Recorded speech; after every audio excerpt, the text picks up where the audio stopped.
اس مقدس مہینے کی حرمت اور اس کی عظمت سے کون مسلمان ہے جو ناواقف ہو؟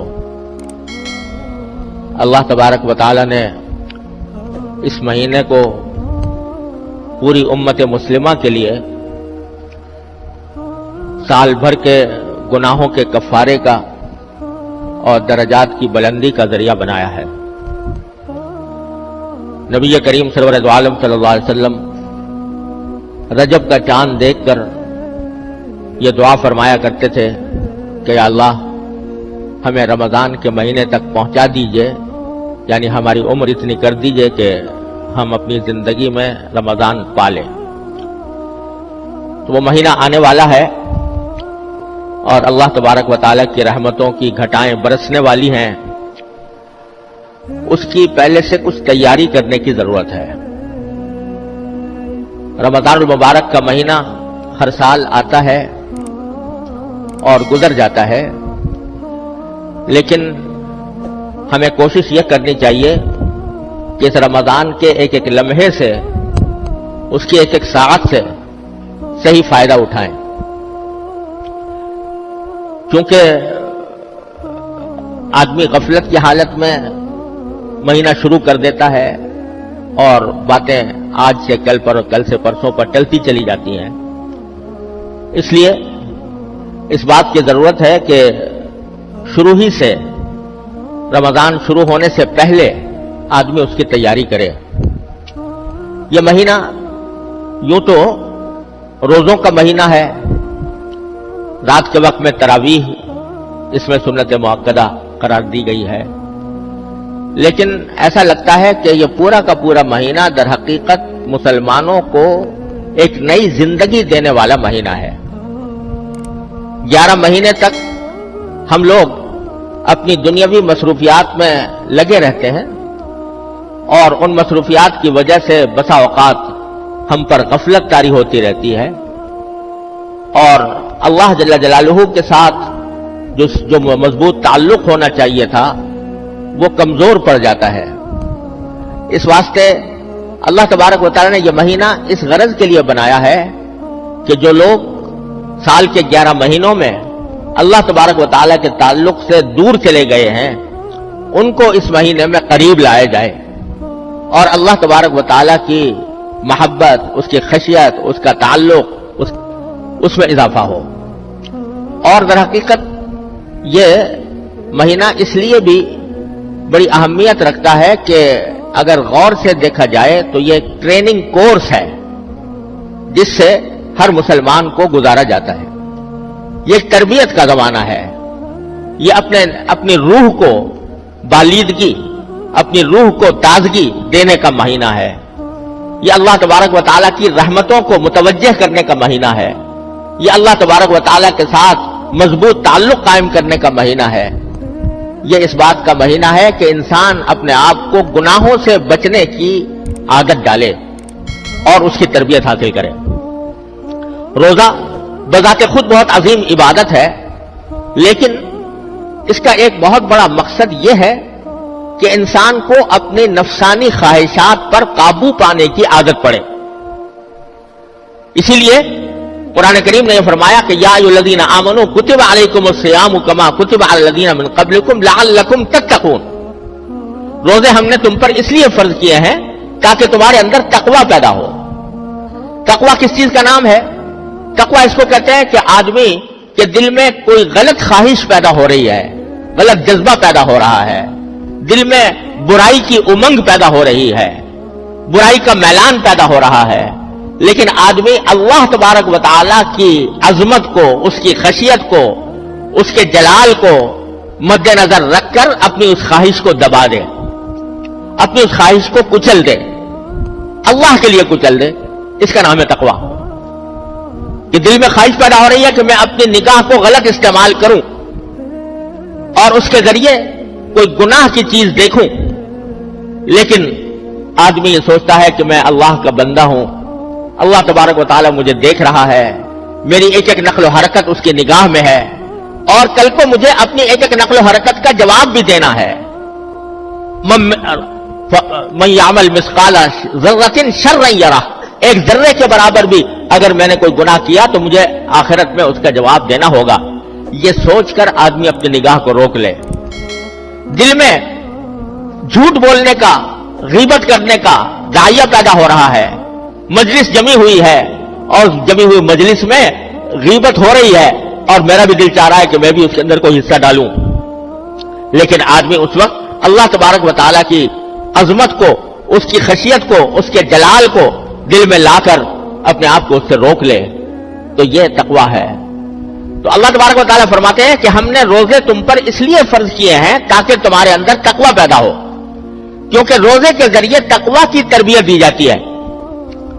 وہ اس طرح کہ ہر مسلمان جب روزہ رکھ لیتا ہے اور ارادہ کر لیا کہ آج میرا روزہ ہے، جس کے معنی یہ کہ مغرب کے وقت تک میں نہ کچھ کھاؤں گا، نہ پیوں گا، نہ اپنی جائز خواہشات جو بیوی کے ساتھ پوری کرنا حلال ہوتا ہے وہ بھی میں نہیں کروں گا. یہ ارادہ انسان نے کر لیا. جب روزہ رکھ لیا تو کوئی بھی مسلمان ایسا نہیں ہوتا کہ جو بھوک کی شدت کی وجہ سے یا پیاس کی شدت کی وجہ سے روزہ توڑ دے. بھوک لگی ہوئی ہے، کھانا موجود ہے، اس کی خوشبو آ رہی ہے، اس کو کھانے کو دل چاہ رہا ہے، لیکن چونکہ روزہ رکھ لیا ہے تو اس وجہ سے آدمی سوچتا ہے کہ میں نے روزہ رکھا ہوا ہے، اس حالت میں کھانا میرے لیے جائز نہیں، صبر کرو، شام تک صبر کرو، جب شام ہوگی اور یہ کھانا حلال ہو جائے گا پھر کھاؤں گا. تو یہ جو انسان اپنی بھوک کی خواہش کو روک رہا ہے، اس لیے روک رہا ہے کہ اللہ تبارک و تعالیٰ کے لیے روزہ رکھا ہوا ہے اور روزہ توڑنا بہت سخت گناہ ہے، اس کا کفارہ بھی بہت زبردست ہے، اس واسطے آدمی رک گیا ہے باوجود بھوک ہونے کے. گرمی کا موسم ہے، شدت کی گرمی پڑ رہی ہے اور حلق میں کانٹے پڑے ہوئے ہیں، سامنے ٹھنڈا پانی موجود ہے، کوئی دیکھنے والا بھی نہیں. اس کے باوجود کوئی مسلمان اس بھوک، اس پیاس کی شدت کی وجہ سے روزہ توڑنے پر آمادہ نہیں ہوگا. بلکہ میں تو یہ سمجھتا ہوں کہ شاید اگر کسی مسلمان کو لاکھوں روپے کی پیشکش کر دی جائے کہ تم یہ لاکھ روپے دیں گے اور روزہ توڑ دو، تو بھی کوئی مسلمان گوارا نہیں کرے گا کہ میں روزہ توڑ دوں. یہ چیز جو اس کو کھانے سے روک رہی ہے، پینے سے روک رہی ہے، یہ در حقیقت اللہ تبارک و تعالیٰ کے عظمت و جلال اور اللہ تبارک و تعالیٰ کی خشیت، اس کے حکم کا احترام، یہ چیز ہے جو اس کو ان خواہشات پر عمل کرنے سے روک رہی ہے. تو اللہ تبارک و تعالیٰ فرماتے ہیں کہ روزہ ہم نے اس لیے فرض کیا ہے تاکہ تمہارے اندر یہ تقویٰ کی تربیت حاصل ہو تمہیں، کہ جس طرح تم نے شدید بھوک کی وجہ سے روزہ کھانا چھوڑ دیا تھا، باوجود شدید بھوک کے تم نے روزے کی وجہ سے کھانا چھوڑ دیا تھا، باوجود شدید پیاس کے تم نے روزے کی وجہ سے اللہ تبارک و تعالیٰ کی خاطر پینا چھوڑ دیا تھا، پانی پینا چھوڑ دیا تھا، اسی طرح ہر گناہ کا حال ہے کہ تقاضا تو عام حالات میں بھی گناہ کا ہوتا ہے، دل میں شوق بھی پیدا ہوتا ہے، امنگ بھی آتی ہے، اور دل میں زور سے تقاضا بھی پیدا ہوتا ہے، داعیہ بھی پیدا ہوتا ہے، دل مچلتا ہے کسی گناہ کے کرنے کے لیے.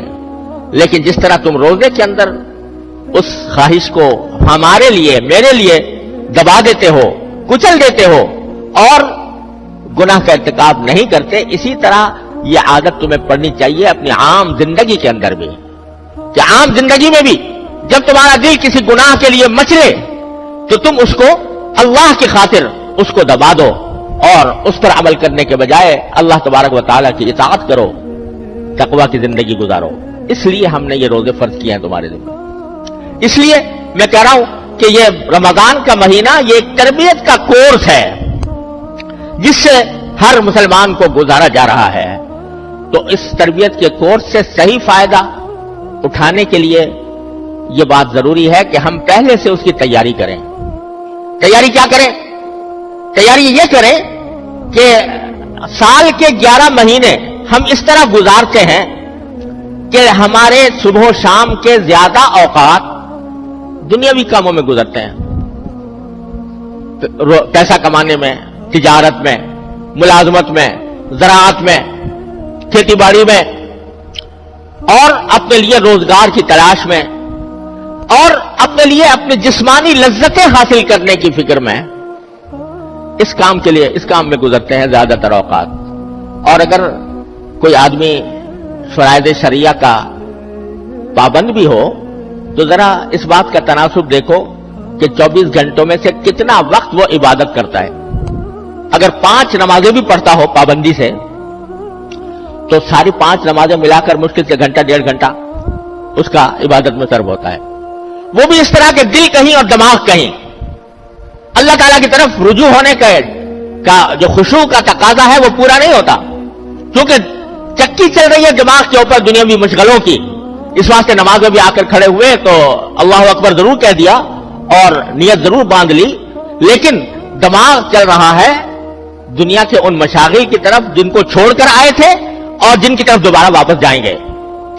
تو گھنٹہ 1.5 گھنٹہ مشکل سے عبادت میں گزرتا ہے، اور باقی سارے 22-23 گھنٹے وہ اپنے اس جسم کو راحت پہنچانے کے لیے، اپنے اس جسم کو لذت دینے کے لیے اور اس کے لیے غذا فراہم کرنے کی خاطر یہ سارا وقت گزارتے ہیں ہم 11 مہینے میں. تو یہ رمضان کا مہینہ اللہ تبارک و تعالی نے اس لیے عطا فرمایا کہ اس مہینے کے اندر اپنی عبادتوں کی مقدار بڑھا دو. اللہ تبارک و تعالیٰ کے ساتھ تعلق کو مزید مضبوط بنانے کے لیے عبادتوں کی مقدار بڑھا دو اور دنیاوی مصروفیات کی تعداد کم کر دو. عام سارے 11 مہینے تم اپنے جسم کو پال رہے ہو، جسم کو پال رہے ہو، اسی کے لیے کھانا ہے، اسی کے لیے پینا ہے، اسی کے لیے ساری تگ و دو ہے. اور یہ مہینہ ہم نے تمہیں اس لیے دیا ہے کہ اس میں اپنی روح کی پرورش کرو، روحانی ترقی حاصل کرو، اللہ تبارک و تعالیٰ کا قرب حاصل کرو. اس غرض کے لیے ہم نے یہ مہینہ بھیجا ہے. تو اسی واسطے کھانے پینے کی مقدار کم ہو گئی روزہ رکھ کر. رات کے وقت میں تراویح 20 رکعتیں اللہ تبارک و تعالیٰ نے سنت قرار دے دی کہ 20 رکعتیں تمہیں ادا کرو. تو عام دنوں کے اندر جتنی نماز پڑھتے تھے گھنٹہ 1.5 گھنٹے کی، تو ساری ملا کر وہ ایک تراویح کی نماز میں اتنا وقت ادا ہو جائے گا. تو اللہ تبارک و تعالیٰ کا مقصود بندوں سے یہ ہے کہ وہ اس مہینے کی قدر کر کے اس میں اپنے جسم کے تقاضوں کو کم کریں اور روح کے تقاضوں کو غالب کریں. وہ کام زیادہ کریں جو ان کی روح کو نشو و نما دینے والا ہو، اس کو پروان چڑھانے والا ہو. لہذا اس میں مصروفیات، دنیاوی مصروفیات کم سے کم کی جائے. کتنی کم کر سکتا ہو کوئی شخص وہ کم کر لے. اگر اپنے کاروبار، اپنی ملازمت اور اپنے دوسرے روزگار کے کام ہیں وہ ضروری ہیں، جتنی ضرورت ہے بس اس حد تک اس کو رکھیں، اور باقی اوقات کو فضولیات میں گزارنے کے بجائے، باقی اوقات کو دوسرے مشاغل کے اندر گزارنے کے بجائے یہ زیادہ سے زیادہ اللہ تبارک و تعالیٰ کی عبادت کے لیے ان کو مخصوص کیا جائے. تو پہلے سے میں اس لیے عرض کر رہا ہوں کہ اگر آدمی پہلے سے یہ اپنے زندگی کا کچھ نظام اس طرح بنائے کہ رمضان کے مہینے میں میری دوسری مصروفیات کم ہو جائیں، لوگوں سے میل جول کی بھی ضرورت نہیں. سارا مہینہ، سارا سال پڑا ہوا ہے میل جول کرنے کے لیے، سارا سال پڑا ہوا ہے دوستیاں بگھارنے کے لیے اور عزیز و اقارب سے ملاقات کے لیے. ان دنوں میں میل جول کم کریں، ان دنوں میں دوستیوں کا اور مجلس آرائی کا جو مشغلہ ہے اس کو ترک کریں، اور اپنی جو ذاتی ذمہ داریاں اور مصروفیات ہیں ان کو جس حد تک کم کر سکتے ہوں وہ کم کر کے زیادہ سے زیادہ وقت اللہ تبارک و تعالیٰ کی عبادت کے لیے مخصوص کریں. اس میں جب عبادت کا وقت ملے تو اس رمضان المبارک کے مہینے میں کم از کم 2-3 باتیں ہیں جن کا اہتمام اللہ تبارک و تعالیٰ کرنے کی توفیق عطا فرمائے. کہ عام دنوں میں اگر جو نفلی نمازیں پڑھنے کا موقع نہیں ملتا یا توفیق نہیں ہوتی، ان نفلی نمازوں کا کم از کم رمضان میں اہتمام کر لیں. مثلا تہجد، آخر رات میں اللہ تبارک و تعالیٰ کی بارگاہ میں کھڑے ہو کر نماز ادا کرنا، یہ اتنی عظیم عبادت ہے اور اس کے اتنے عظیم فوائد ہیں، اور اس کے ذریعے انسان کی روح کو اتنی ترقی ملتی ہے کہ جو اور کسی عمل سے نہیں ملتی، کسی نفلی اور عمل سے نہیں ملتی. لیکن عام دنوں میں ہم لوگ بکثرت اس عبادت سے محروم رہتے ہیں، کیونکہ زندگی کا ڈھانچہ ایسا بن گیا ہے، ایسا برا ڈھانچہ بن گیا ہے کہ رات جو اللہ تعالیٰ نے سونے کے لیے بنائی ہے وہ آدھے سے زیادہ جاگنے میں گزر جاتی ہے. 12-1 بجے سے پہلے لوگ سوتے نہیں, اور صبح کو 12 بجے سے پہلے کاروبار شروع نہیں ہوتا. 12-1 بجے سے یہ ایسی مصیبت کھڑی ہو گئی ہے کہ جس نے ہماری پوری زندگی کا نظام بدل کے ڈال دیا ہے. اس کا نتیجہ یہ ہے کہ آخر شب میں اٹھا تو کجا فجر کی نماز کے بھی لالے پڑ جاتے. لہذا عام دنوں میں توفیق نہیں ہوتی تہجد کی نماز کی, لیکن رمضان کے مہینے میں آدمی کو اپنی پیٹ کی خاطر آخر میں اٹھنا پڑتا ہے. سحری کھانے کے لیے لازماً اٹھنا پڑتا ہے. اگر روزہ رکھنا ہے تو صبح کو فجر سے پہلے سحری کھانا ضروری اور اس کے لیے اٹھنا ہے. تو جب اٹھنا ہی ہے تو اس سے آدھا گھنٹہ پہلے اٹھ جاؤ, اور آدھا گھنٹہ پہلے اٹھ کر اس میں 8 رکعتیں تہجد کی پڑھ لو. اللہ تبارک و تعالیٰ کی بارگاہ میں حاضری دے دو, اور وہ دعا, وہ وقت دعا کی قبولیت کے لیے بھی بڑا نادر وقت. تو 8 رکعتیں پڑھ کر اللہ تبارک و تعالیٰ سے دعا مانگے, اور اس میں یہ بھی دعا مانگ لے کہ یا اللہ آپ نے اس وقت توفیق دے دی ہے رمضان میں یہ کام کرنے کی, اللہ مجھے باقی اوقات میں بھی, باقی زندگی کے اندر بھی توفیق عطا فرما دے. تو تہجد کی نماز جو عام دنوں میں نہیں ہوتی, ان دنوں میں کوشش کر لیں کہ ہو جائے. اشراق کی نماز ہے, یعنی طلوع آفتاب کے بعد جب آفتاب جو ہے ذرا بلند ہو جائے, تقریباً 12-15 منٹ کے بعد 2 رکعتیں یا 4 رکعتیں اشراق کی پڑھنا مسنون ہے, نفل ہے. عام دنوں میں توفیق نہیں ہوتی, اس زمانے میں کر لیں. مغرب کے بعد 6 رکعتیں, اور 6 سے لے کر 20 رکعتوں تک ثابت ہے, جس کو نماز اوابین عام طور سے کہا جاتا ہے. وہ عام دنوں میں توفیق نہیں ہوتی, رمضان میں اس کا اہتمام کر لیں. تو جو نفلی نمازیں عام دنوں میں پڑھنے کا موقع نہیں ملتا, تو کم از کم ان نمازوں کا اہتمام کر کے ان دنوں میں ادا کر لی جائے. ایک بات. دوسری بات یہ کہ قرآن کریم کی تلاوت, قرآن کریم کو رمضان کے مہینے سے خاص نسبت ہے. جو آیت میں نے ابھی آپ کے سامنے پڑھی تھی, اس میں اللہ تعالیٰ نے فرمایا کہ رمضان کا تعارف کراتے ہوئے, اس کی عظمت کا بیان کرتے ہوئے اللہ تعالیٰ نے فرمایا کہ اس کی خصوصیت یہ ہے کہ ہم نے اس رمضان کے مہینے میں قرآن نازل کیا. کیسے نازل کیا کسی وقت اور تفصیل سے عرض کروں گا انشاءاللہ. لیکن اللہ تبارک و تعالیٰ نے قرآن کریم کو نازل کرنے کے لیے اس مہینے کا انتخاب فرمایا, رمضان کے مہینے کا. تو اس لیے اس مہینے کو قرآن کریم سے خاص نسبت ہے. اور نبی کریم سرور دو عالم صلی اللہ علیہ وسلم ہر رمضان میں حضرت جبریل امین علیہ السلام کے ساتھ قرآن کا دور کیا کرتے تھے. کیا نظارہ ہوتا ہوگا کہ جبریل امین علیہ السلام جو قرآن لانے والے ہیں وہ پڑھ رہے ہیں, اور نبی کریم صلی اللہ علیہ وسلم سن رہے ہیں, اور نبی کریم سرور دو عالم صلی اللہ علیہ وسلم تلاوت فرما رہے ہیں, اور جبریل امین علیہ السلام سن رہے ہیں. اس طرح دور ہوتا تھا رمضان کے مہینے کے اندر قرآن کریم کا. تو اللہ تبارک و تعالیٰ نے یہ قرآن کریم کو خاص نسبت عطا فرمائی ہے رمضان کے مہینے سے. اس لیے اس میں جتنا زیادہ سے زیادہ ہو سکے تلاوت کا آدمی اہتمام کرے. جن لوگوں کی تلاوت صحیح نہیں ہے, حروف وہ تلاوت کے آداب ہیں, تلاوت کا طریقہ یہ ہے کہ جو حروف ہیں وہ صحیح طریقے سے ادا ہوں. جن کی ابھی تک وہ صحت نہیں ہے تو کسی سے اس زمانے میں صحیح طریقے پر تلاوت کرنے کا طریقہ سیکھ لیں. کل 29 حرف ہیں الف سے لے کر یا تک. ان میں بھی بیشتر حروف وہ ہے کہ جن کو نکالنے کے لیے کوئی مشقت کرنے کی ضرورت نہیں, خود بخود نکل آتے ہیں. چند حروف ہیں کہ جن کا تلفظ صحیح کرنے کی ضرورت ہے. مثلا ہم لوگ سا اور سین اور صاد ان میں اردو میں بولتے ہوئے کوئی فرق نہیں کرتے, لیکن قرآن کریم میں سا الگ طرح پڑھی جائے گی, سین الگ طرح پڑھا جائے گا, صاد الگ طرح پڑھا جائے گا. کس طرح ان کے درمیان کیا فرق ہے, کس طرح نکالا جائے.